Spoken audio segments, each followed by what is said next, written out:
That's what I expected. So our next speaker is Tommaso Canetta. He is the fact-checking coordinator for the European Digital Media Observatory and also the deputy director of Pagella Politica, the Italian fact-checker. He is going to tell us about the EDMO task force on the European elections, and I believe Tommaso will appear on screen about right now. So welcome, Tommaso. Hi, everyone. Okay, finally now I have the access to audio and video. Thank you for having me here. Thanks for coming. A pleasure. And thank you also for the previous presentation. It was very interesting. And I think that in the end, our conclusions will be quite similar. But let me share my screen and I can say a few words about the EDMO task force activities about the EU elections. So, hi everyone. Again, in light of the upcoming European elections of 2024, EDMO.eu, the European Digital Media Observatory, decided to create this task force, bringing together different expertise that are present inside EDMO, and also offering a wide geographical coverage. So it was the result of a cooperation between different stakeholders. As you well know, inside EDMO, we have different pillars. We have the fact-checking pillar, the research pillar, the media literacy pillar, and so on.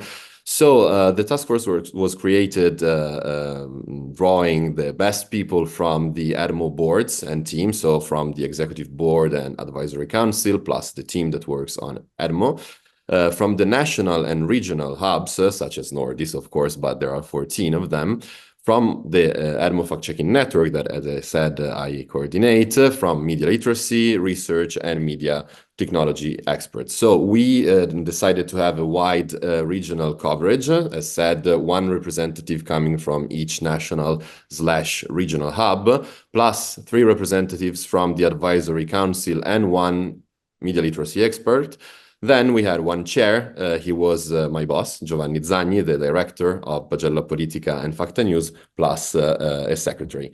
Here you can see the names of the members of the task force, but let's move quickly to what the task force did. So first of all, the EDMO task force used quite extensively the, let's say, usual production of content from EDMO, from the fact-checking chapter mainly, but also from research and media literacy. So it shared and helped viralizing, for example, content coming from the monthly briefs that we create as EDMO. As you may know, we send out a questionnaire every month asking qualitative and quantitative questions to more than 50 fact-checking organizations spread all across the European Union. And we extrapolate the information that basically give you a snapshot of the disinformation circulating in the European Union plus Norway in a said month. Here, for example, you can see the graph about the detected disinformation about specific topics, the percentage on the total detected disinformation. Of course, there is an approximation. Here we are talking about detected disinformation. So we look at the fact-checking articles that have been published by this network of more than 50 organizations. But considering the number of articles we analyze, the geographical coverage, we think this is a quite good approximation. So definitely, building on the work of the monthly brief was very useful for the task force.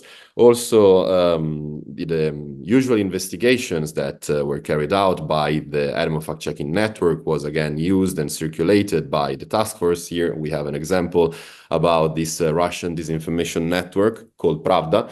It was discovered by the French agency Visionum, but back then it was only about 4 countries, if I'm not mistaken. As EDMO, we investigated its expansion. Before the election, it grew to more than 30 European countries and languages, basically covering all over the EU. This is a network of websites that consistently and constantly spread Russian disinformation and propaganda, and they are highly automatized. But together with this, let's say, usual outputs of EDMO, We also published as the task force new dedicated analysis. This is, for example, a pre-banking article we wrote about AI-generated disinformation ahead of the election. Our assessment was basically that videos and images, yes, most likely we will detect something disinformation-wise about those, but they are not the main concern because the state of the technology right now doesn't allow these informers to create images or videos that are, perfectly realistic. So it's still better for them to use old but real and unrelated content, such as videos and images coming from different time, different geographical locations, and reshare them with misleading captions, because it's harder for a user to verify that a real video is used in a misleading way than not just trusting his or her own eyes and seeing that that image is most likely AI generated. The issue with audio, of course, is the lack of the visual elements, but maybe I will come back later about this specific issue. Tommaso, we're getting a question from the audience. If you could use please. presentation, someone asked if you could use presentation mode because your graphs are kind of hard to. I'm so sorry. It's for people watching on screen, basically. Let me do it. Okay. Top right is yeah. Yep. Here we have. Thank you so much. I'm sorry for that. Yeah, so I was saying, we also published reports. This one, for example, was an analysis of the disinformation narratives that circulated in EU countries during national elections in 2023. We isolated, the main topics, the main narratives. Our definition that we use inside EDMO as a disinformation narrative is the clear message that emerged from a consistent set of demonstrably false content. So if we have, a bunch of videos, images, statements, news that are demonstrably false, that convey the message, for example, that Zelensky is a puppet of NATO or climate change doesn't exist, we can say this is the disinformation narrative. Of course, we focused specifically on disinformation targeting the electoral process. This was detected in basically all the countries that voted in 2023, and it's one of the most common disinformation narratives overall. Usual content, it's to be expected here. So, images of tempered ballots, of, news about dead people voting, illegal migrants voting. This, of course, created some overlaps with other topics, not just election, the electoral process, but, for example, immigration in the case of illegal migrants voting, or even Ukraine in the case of Ukrainian refugees voting. The apparent goals of this disinformation are, first of all, delegitimizing the elected representatives and to sow mistrust in the democratic process. This started becoming a very viral phenomenon in 2020 after the US elections. In Europe, we also detected that it was occasionally boosted by national politicians. The last US elections in 2024 are an interesting case because we did not see this kind of disinformation exploding. Yes, there were some, some individual cases, but nothing major. First of all, because in this case, the victory of one side over the other was absolutely clear-cut. No, we didn't have to expect, days of counting before knowing the name of the president. And second of all, the candidate that in the end won, was the one responsible for spreading the lion's share of the disinformation in 2020. Then other outputs that we published as EDMO Task Force were these weekly insights and early warnings. So here, basically, we had two different kinds of content. The first one was an analysis of the disinformation narratives. So looking at databases of fact-checking articles dedicated to EU-related disinformation, such as the EDMO repository, but even more so the EFCSN-funded project Elections 24 Check. We analyzed all the articles published about EU-related disinformation and extrapolated from them the main disinformation narratives. The early warnings are some sort of pre-banking content. So looking at the news, we understand that in general, disinformation is ancillary to information. So in the vast majority of the cases where information goes, then disinformation follows. So if we look at the news on one specific day, we can see the main topics and we can expect the disinformation talking about the same topics and issues in the following hours. And also disinformation is seldom entirely new. The techniques, the narratives are in, again, the vast majority of the cases, repetitive. So we can expect that, for example, if the news are talking today about the new migration pact of the European Union in the month before the election, the day after, most likely we will have disinformation about the migration pact of the European Union. So we were able to issue these early warnings. But probably the most interesting publication was the Daily Bulletin, a daily newsletter sent to around 1,000 subscribers. But even if the number is not very big, it was very important for us because many of them were members of the institutions, the bureaucracy, also a lot of journalists based in Brussels. And this was important exactly in bridging the gap between fact-checking and countering disinformation initiatives and traditional journalism. And I heard in the previous panel that this is an issue for basically everyone here. So, having the BBC, The Guardian, New York Times, France 24, and many other very, very important traditional media picking up content from the bulletin, from the activities of the EDMO Taskforce, and sharing them with a much, much broader public, it was absolutely fundamental. In this bulletin, basically, we gather 3-4 main bullet points about EU election-related disinformation and initiatives that are particularly interesting, and we sent out to this around 1,000 person. Then another thing that we did as task force was contributing to the creation and the monitoring and the use of a rapid response system that was created in the context of the task force of the Code of Practice on Disinformation of the European Union. And it was basically a system to send to platforms through privileged channels notification about particularly relevant and potentially harmful cases of EU disinformation related to the EU elections. It performed quite well. We sent out as a whole group that had access to this rapid response system 18 notifications before the elections, and all of them, 18, they received feedbacks from the platforms. In many cases, the feedback was that the content was removed, and this is something that as fact-checkers we do not like particularly, because we think that removing can lead to more disinformation, conspiracy theories, accusation of censorship, and so on. We advocate for giving more information to the users, to the readers, so providing label, warnings, contextual information, and so on. And also, this emerged through the use of rapid response system when an account on YouTube was removed for spreading disinformation in Slovakia in particular. Immediately, the day after the removal of the account, started circulating conspiracy theories about this guy, which is a neo-Nazi, Holocaust deniers, corona vaccines deniers, and so on, that he was a victim, he was a martyr of freedom of expression, and so on. But in the end, the system was quite successful, aside also from, bringing out the issues of the different platforms' policies. It was successful, and it was replied also in the French elections, immediately after the elections, and recently also in the Moldova elections. Then, before I go to the final report, maybe I can start, directly from the final report, because there we should have some things that I want to show to you. Okay, forgive me.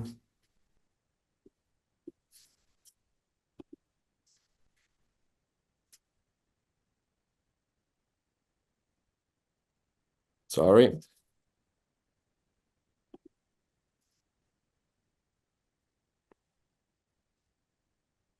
Okay, can you see it? No, unfortunately, no. Okay, sorry, not very much tech-wise. Okay, here it is. Okay, now you should see it, right? Yes, it's working The now. main findings that we summarized in the final report. So, as said through the briefs, we monitor the share of EU-related detected disinformation on the total detected disinformation. As you can see from a starting number of around 5%, in the months before the election, it rose up to 15% in May. Then in June, decreased a little bit. You can see it in the next slide here. Decreased a little bit because it was basically the result of a mix of a higher percentage in the first 1 or 2 weeks before the vote and immediately after the vote in June, and then fading attention toward the topic, and so a lower percentage. The main disinformation narratives that the task force detected across the EU were basically false narratives about the escalation of the war in Ukraine and direct involvement of EU countries, recurring false narratives on climate change, false stories questioning election integrity, and also false content portraying migrants as they are basically seizing power in the European Union. So the one about the escalation of the war in Ukraine, it was prompted, or anyhow, it gained a lot of traction after the French president Macron mentioned the possibility of sending troops to help Ukraine resist the Russian invasion. But starting from this real bit of information, we saw a lot of disinformation circulating in many other countries, in Portugal, in Bulgaria, and so on, where basically it was claimed that the states were already starting the conscription of military personnel to send it to Ukraine. And this fear-mongering about the war in Ukraine is a constant of also Russian disinformation, but also national disinformation. And it was detected, for example, recently quite extensively in Georgia before the vote, or again in Moldova before the vote. So this is not something specific to the EU, but it's, let's say, a general operation of the Russian propaganda and disinformation. That before the EU elections, we saw also a lot of disinformation about climate change, both, let's say, the old denialism, so climate change doesn't exist, it's not related to human activities, but even more new denialism, so basically targeting the countermeasures such as, I don't know, electric vehicles or, renewable energies and so on. And also being this related to the elections, the target quite often it was the EU legislation about countering the climate change, reducing the increase of temperature. The third one, as said, it's about election integrity. This was particularly viral in Germany and also in Spain. These are the two countries that were impacted the most. And last but not least is the one about migrants. And this is, of course, nothing particularly new. It was widely detected during the peak of the influx of migrants between 2015 and 2019. Then again, it's circulating a lot, not only in Europe, but also in other Western countries, and not only. And this is, usually characterized by xenophobia, racism, and the recurring accusation to states and, of course, governments and political parties that are in power to give a preferential treatment to migrants than to their own citizens. Then, as task force, we also detected some cases of coordinated and foreign influence, FIMI and surroundings. I think I've already mentioned the Pravda operation that we uncovered and we help at least in uncovering as EDMO. But the two big ones that we also encountered were the Operation Doppelganger. I don't know I think you're familiar with it, but basically Russian disinformation spread through websites that mimic the appearances of traditional media like BBC, CNN, and other national news outlets.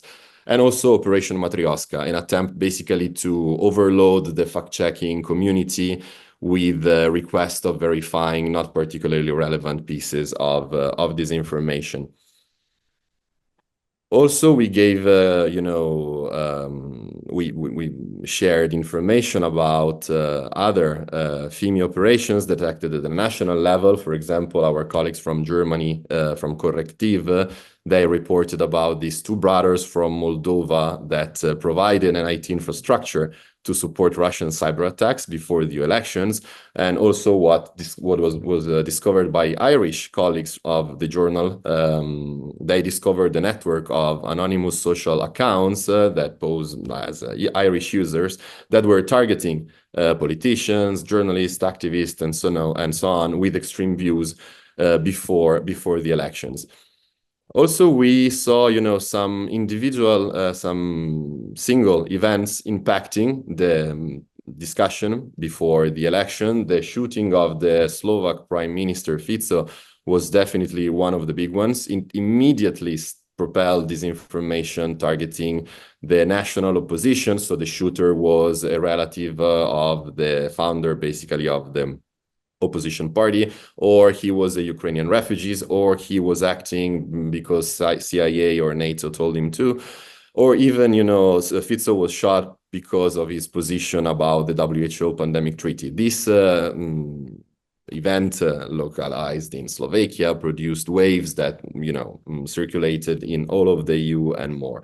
And the other individual single case that was quite impactful was the decision of AstraZeneca of withdrawing its COVID-19 vaccine from the European market. It was decided because of market reasons, but of course it was presented by disinformation as evidence that indeed the vaccines are dangerous, they can kill, they're even more lethal than the virus itself, and so on.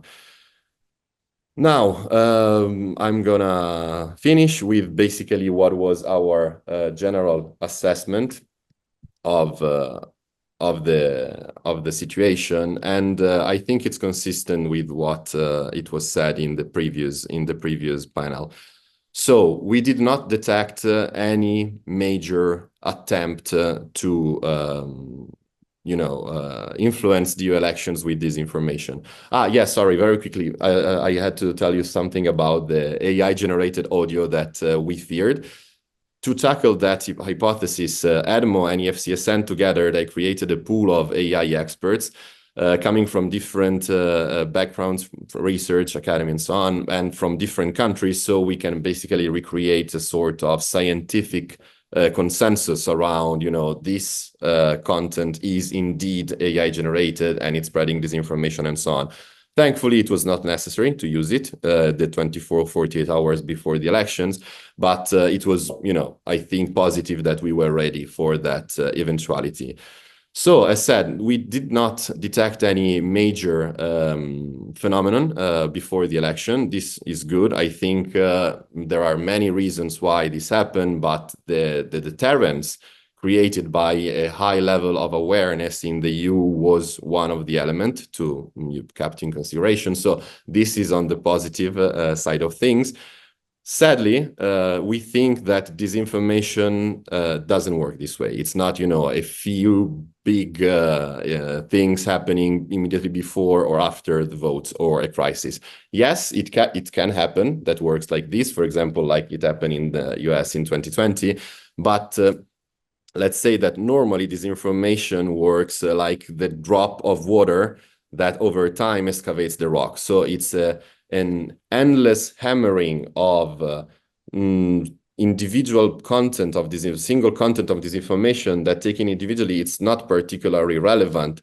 The false image, the manipulated video, the false statement, the misleading news, and so on. But that day after day, month after month, and year after year, they can impact the public opinions. And our assessment is that this kind of disinformation operations that went on for years and years in Europe, and not only in Europe, before the EU elections, in the end, they impacted the public opinions all over the EU. And I think this is not something that is peculiar to the EU. It's basically how this information works. So if we want to, have a positive impact in fighting, in countering disinformation, it shouldn't be because we are all in battle position the 6 months before an election or during a crisis. But it's important to keep the information space clean day after day to reduce as much as possible the impact of this hammering of endless content of disinformation. And we really hope that this will happen because of regulation and legislation on the EU side, and also because of the efforts of the whole community that fight against disinformation. Thank you very much. If you have questions, I think we have a couple of minutes left. Thank you very much, Tommaso. We have time for exactly one question, so please raise your hand very quickly if you want to be the one asking that question. Mikko was first.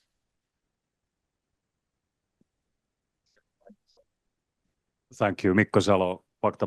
I've been following the EU elections since 10 years and part of the group as well. And thank you for the president. I would still be a bit more careful on too hasty conclusions of that one. I know that there's a lot of reports and EDMO did a great work and certainly that one.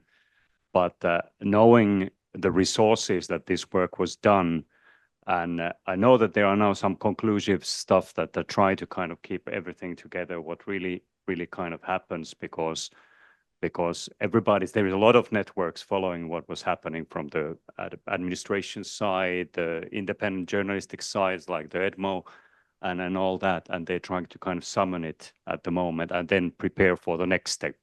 But what we were able to do is to at least to put a kind of a recent, let's say, threat that somebody's working and EDMO did a very important work on bringing the actors together.